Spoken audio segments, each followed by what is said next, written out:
ఒక్కటే చెప్పదలిచాను. అంటే మీకు మైనార్టీల వ్యక్తులంటే మీకు గౌరవం లేదు, మైనార్టీలను ఆదరించరు, మైనార్టీలు కేవలం ఓటు బ్యాంక్గా ఉపయోగించుకునే దానికి మీరు ప్రయత్నం చేస్తున్నారని చెప్పి నాకు బాధ కలిగింది. కాబట్టి ఈరోజు తెలుగుదేశం పార్టీకి, ఈరోజు నా ప్రాథమిక సభ్యత్వానికి తెలుగుదేశం పార్టీకి రాజీనామా లేఖను చంద్రబాబు నాయుడు గారికి పంపిస్తున్నాను. నా రాజీనామా లేఖను ఆమోదించాల్సి కోరుకుంటున్నాను. అదేవిధంగా నాకు ఆ రోజు ఏదైతే పిలిచి గౌరవించి ఆ రోజు శాసనసభ్యునిగా నాకు అవకాశం కల్పించారో నిజంగా ఆయన్ని కూడా నేను ఎప్పుడూ జీవితాంతం మర్చిపోను. కాబట్టే నేను ఈరోజు కూడా ఆయన ఆ రోజు నా పైన పెట్టిన నమ్మకాన్ని, విశ్వాసాన్ని నేను ఆ రోజు మీరు నాకు టికెట్ ఇచ్చి శాసనసభ్యునిగా చేశారు.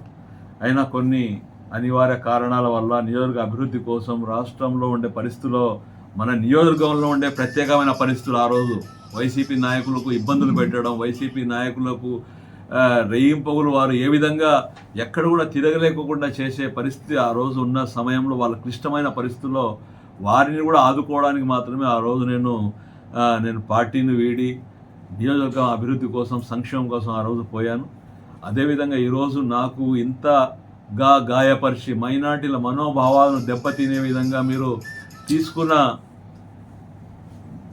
నిర్ణయాలను నేను ఈరోజు మీకు తెలియజేస్తూ, నేను రేపటి రోజు మా ప్రియతమ ముఖ్యమంత్రి వర్యులు గౌరవనీయులు శ్రీ జగన్మోహన్ రెడ్డి గారు కదిరికి మైనార్టీల కోసం ప్రత్యేకంగా ఇఫ్తార్ విందు పెట్టండి, నేను వస్తున్నానని చెప్పి ఆయన ఇఫ్తార్ విందు కదిరికి విచ్చేస్తున్నారు. కాబట్టి వారి సమక్షంలో నేను మరొక్కసారి ఆయన నాయకత్వంలో పని చేయాలని చెప్పి నేను ఇది చేసుకొని రేపటి రోజు తెలుగుదేశం పార్టీని వీడి నేను జగన్మోహన్ రెడ్డి గారి నాయకత్వంలో, ఆయన నాయకత్వాన్ని బలపరుస్తూ ఆయన వెంటే ఉండి పనిచేయాలని నిర్ణయించుకొని రేపు వైసీపీ పార్టీలో చేరుతున్నాను. కాబట్టి నియోజకవర్గ ప్రజలందరూ కూడా నాకు అర్థం చేసుకోండి.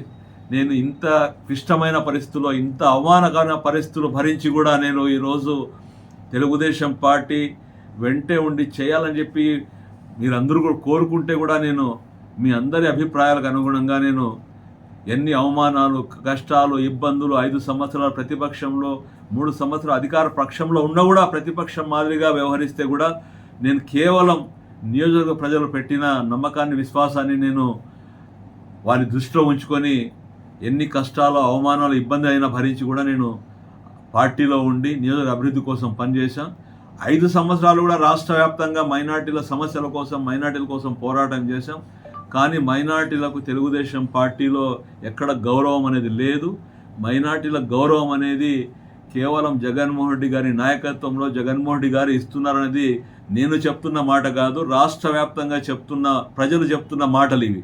ఎందుకంటే తెలుగుదేశం పార్టీలో మైనార్టీల మీద ఎంత మేరకు చిత్తశుద్ధి ఉందంటే, గతంలో 175 నియోజకవర్గాల్లో ఉన్నప్పుడు 5 మందికి అవకాశం కలిగిస్తే ఈరోజు మీరు ఆ 5 మందిలో ఇంకా 2 తగ్గించేసి 3 మందికి మాత్రం కేవలం అవకాశం ఇచ్చారు.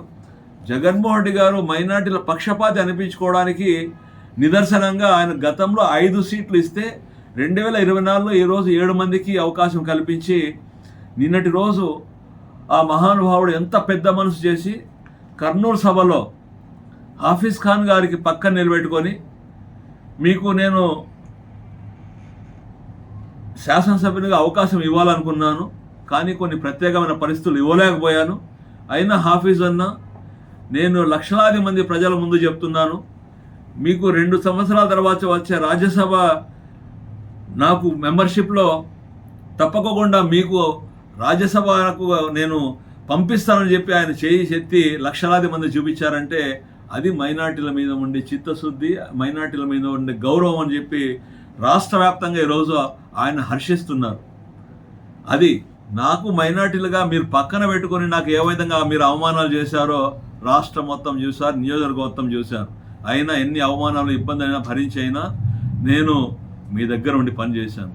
అయినా మీరు ఆఖరికి మీరు ఏ విధంగా ప్రవర్తించారో, ఏ విధంగా నా మనసును గాయపరిచారో, ఏ విధంగా మైనార్టీల మనసులను గాయపరిచారో మీరు మొన్న కదిరికి వచ్చినప్పుడు చూపించిన మీ యొక్క అభిమానానికి నిజంగా కదిరి ప్రజలందరూ కూడా చాలా హర్షిస్తున్నారు, గర్విస్తున్నారు. ఎందుకంటే మైనార్టీలకు మీరు ఎంత మటుకు గౌరవం ఇస్తారనేది రాష్ట్ర వ్యాప్తంగా చెప్పుకోవడమే కాదు, స్వయంగా చూశారు.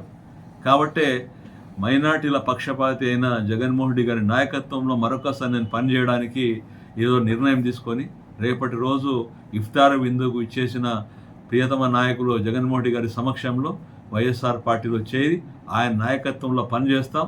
రాబో రోజుల్లో మైనార్టీల కోసం ఏ విధంగా ఎన్ని సమస్యలు ఉన్నా ఏమున్నా కూడా సమస్యలు దృష్టికి తీసుకొని పోయి పరిష్కారం చేసే విధంగా పనిచేస్తాం. దాన్ని ఆ నాయకత్వాన్ని బలపరుస్తామని చెప్పి ఈ సందర్భంగా మీకు అందరికీ తెలియజేసుకుంటున్నాను. మంత్రి పదవి ఇస్తామని ఆ రోజు మీకు మోసం చేశారు కదా, అంటే చంద్రబాబు నాయుడు చేశారా, ఎవరు మీకు మోసం చేశారని? ఆ రోజు నాకు చంద్రబాబు నాయుడు గారు స్వయంగా నేను ముఖ్యమంత్రిగా ఉండి నేను మీకు రాయలసీమలో మైనార్టీలు ఎవరు లేరు, మంత్రి పదవి ఇస్తామని చెప్పారు. దాని తర్వాత ఎమ్మెల్యే మీరే ఉంటారు, నియోజకవర్గానికి ఇన్ఛార్జిగా మీరే ఉంటారని చెప్పి మాట చెప్పారు. ఆ మాటను కూడా 2019లో చంద్రబాబు నాయుడు గారు తప్పారు. మంత్రి పదవి ఆఖరి వరకు టీవీల్లో వచ్చింది కానీ నిమిషాల్లో ఆ పేరు అనేది మారిపోయింది. అంటే మైనార్టీలకు కనీసం ఆ రోజు కూడా మంత్రి పదవి ఇవ్వకోకుండా మరి పల్లె రఘునాథ్ రెడ్డి గారికి మంత్రి పదవి ఇచ్చారు. కేవలం 6 నెలలు సమయం ఉందన్నాక ఆ రోజు ఉండే మంత్రివర్గ విస్తరణ సమయంలో ఫరూక్ గారికి 6 నెలల కోసం మంత్రి పదవి ఇచ్చారు.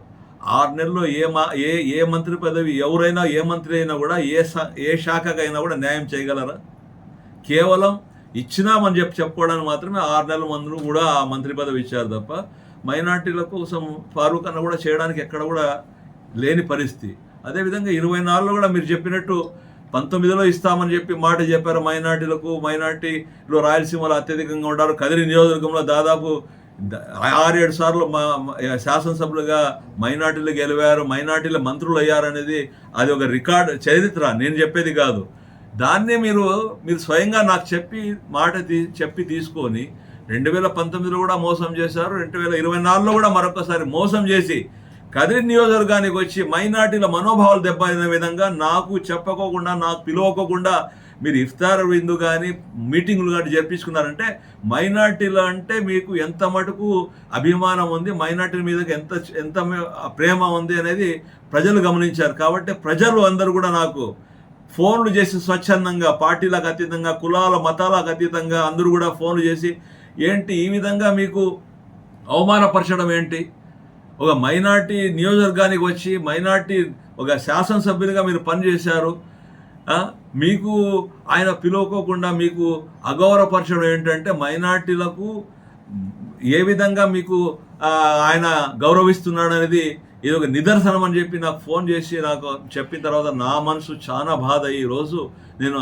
తెలుగుదేశం పార్టీకి రాజీనామా చేసి మైనార్టీల పక్షపాతి అయిన జగన్మోహన్ రెడ్డి గారి నాయకత్వంలో పనిచేయడానికి నేను పోతున్నాను.